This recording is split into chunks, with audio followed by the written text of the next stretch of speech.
70.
Саламатсыздар ма? Мен номер 151 жалпы білім орта беретін мектебінің 7-ші В сынып оқушысы Иманқұл Нұрсезім.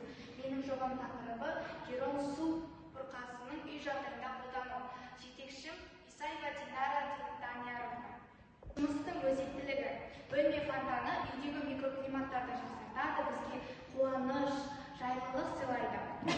Тыныш шашыраған су, қозғалысы тұрған су бізге есту, көру және психикалық ахуалды тыныштандырғыш әсер етеді. Жұмыстың мақсаты Герон су бұрқағының жұмыс істеу принципін жақсартады, экологиялық және экономикалық үйде жұмыс істейтін су бұрғаның ауаны ылғалдығы қойылған әдіс-тәсілдерін, қойылған міндеттерді шешу үшін әдістер жиынтығын қолдану және социологиялық деректерді өңдеудің статистикалық әдістері. This work included a study of the general mystery, the purpose of which was the consideration and study of the peculiarities of the English and the Russian puzzles about animals. For your attention. Меня зовут Сейдула Аружан, я ученица 8 А класса средней школы номер 151. Мой научный руководитель Жанат Рахматуллаевна. Моя тема научного проекта – это код-свитчинг речи современных подростков. Почему школьники смешивают русский, английский и казахский языки. Взгляд лингвистов за и против. Риски и минусы, угроза полуязычия. То есть это чрезмерное увлечение сленгом мешает выражать сложные мысли на одном чистом языке. Следующее – это у нас официальные барьеры, снижение грамотности устной и письменной речи на экзаменах и на уроках. Взгляд лингвистов за и против, риски и минусы. Это у нас угроза полуязычия, чрезвычайное, чрезмерное. За внимание, thank you, Рахмет, спасибо. By Ashika Yogon, supervisor and Rebecca. Nowadays, English is one of the most important international languages in the world. Pros and cons of TikTok. Interesting and entertaining learning. Improvement of listening skills. Distraction from studying and incorrect grammar in some videos. Survey showed that most students use TikTok TikTok every day and enjoy learning several short and modern videos. Research shows that TikTok can improve vocabulary, listening, pronunciation, and motivation. Thank you for your attention. Саламатсыздар ма? Мен номер 151 жалпы білім орта мектебінің 7-ші сынып оқушысы Иманқұлова Сезім. Менің жобам тақырыбы Кирон су бұрқасының үй жағдайында қолдану. Жетекшім Исаева Динара Данияровна. Елу пайыз ауа ылғалдылығына қол жеткізіледі. Бөлмедегі өсімдіктер өздерін керемет сезінеді және олармен бесіктейді. Су бұрқағын өз қолмен жасауға болады. Бізге керек құрал жабдықтар бөтелкелер, желім, түтіктер және қайшы мен шеге. Ең алдымен біз бөтелкелердің басын шегемен тесіп алып, одан кейін түтіктерді орналастырамыз.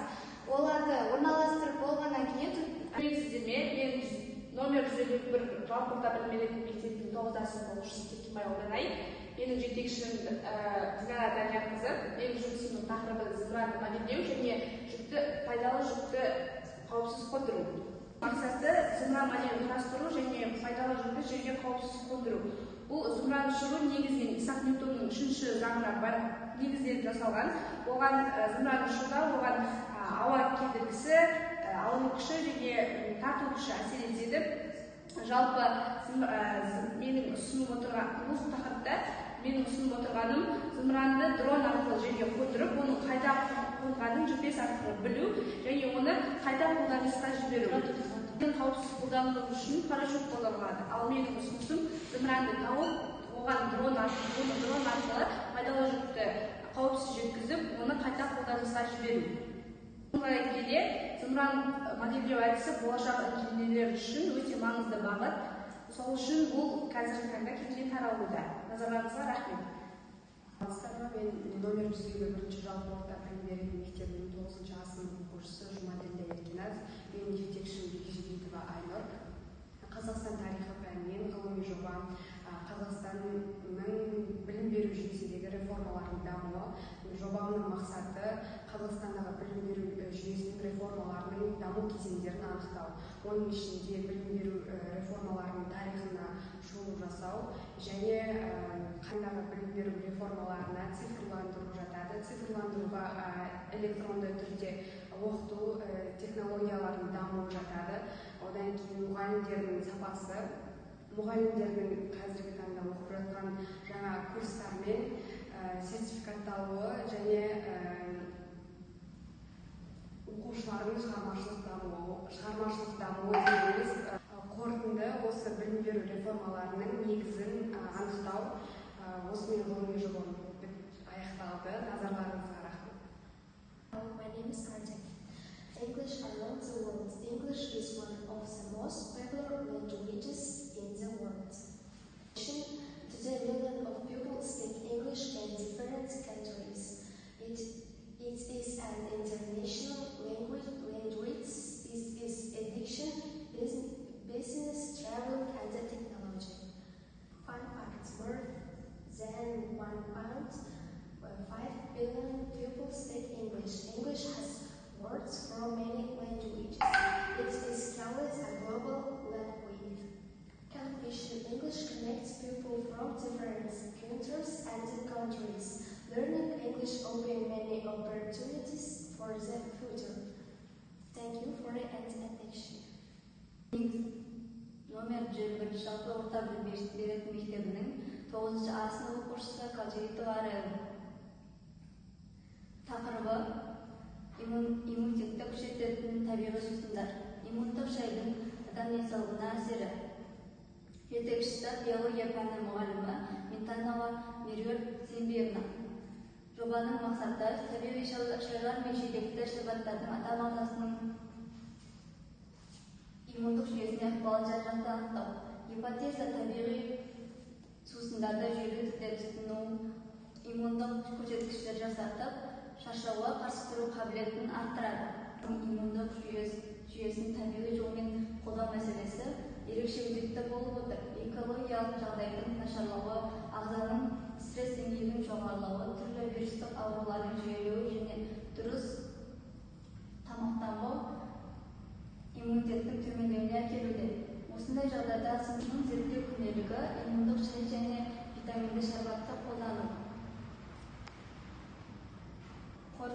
Зерттеу барысында иммунитетті күшейтетін табиғи сусындар, шай және шәрбат адамның денсаулығына кешенді әсер ететіні анықталды. Қатысушылардың деректері көрсеткендей, 14 күндік тұрақты қолдану нәтижесінде энергия деңгейі көтерілді, шаршағыштық төмендеді, көңіл-күй тұрақты түрде жақсарды және де белсенділік артты. Суық тию және инфекциялық белгілер байқалмады. Дәмдік қабылдау жағымды болып, сусындарды тұрақты қолдануға ынталандырды. Бұл нәтижелер табиғи сусындардың иммундық жүйені күшейтумен қатар жалпы физикалық және психологиялық көрсеткіштерді жақсартатынын дәлелдейді. Жалпы түзетуші мектебінің жалпы орта білім беретін мектебінің 9 оқушысы Оразбай Пионер. Біздің тақырыбымыз жасанды интеллект математика жұмыс істей ала ма? Жетекшісім Әзір Ақтөре. Жұмыстың өзектілігі жасанды интеллект адамның ойы ұқсас жұмыс істей ала ма? Ол сұрақты жауап береді, сурет салады, мәтін оқып, есеп шығара алады. Мысалы, ChatGPT роботта телефондағы дауыс көмекшісі.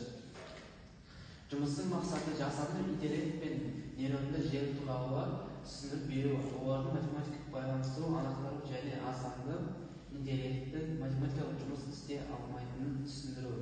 Жасанды интеллект туралы мәлімет жинау, нейронды желінің қалай жұмыс істей алатынын түсіндіру, математиканың жасанды интеллект рөлін анықтау, жасанды интеллект математикасы жұмыс істей алмайтынын дәлелдеу. Кіріспе қазіргі кезде жасанды интеллект адамдарға көп көмектеседі. Телефондағы көмекшісі роботтар, аудармашы бағдарламалар дәрі жасау интеллектінің жатады. Менің жоба мақсаты жасанды интеллект математикалық қалай байланысты түсіндіру. Айтқанда жасанды интеллект қазіргі заманда өте маңызды технология болып табылады. Нейрондық желі адамның миына ұқсап жұмыс істейді. Ол ақпаратты өңдеу үшін математиканы қолданады. Зерттеу барысында жасанды интеллект есептің дұрыс жасау бере алатынын байқалады. Сондықтан жасанды интеллект математикалық жұмыс істей алмайды деген қорытынды келеді.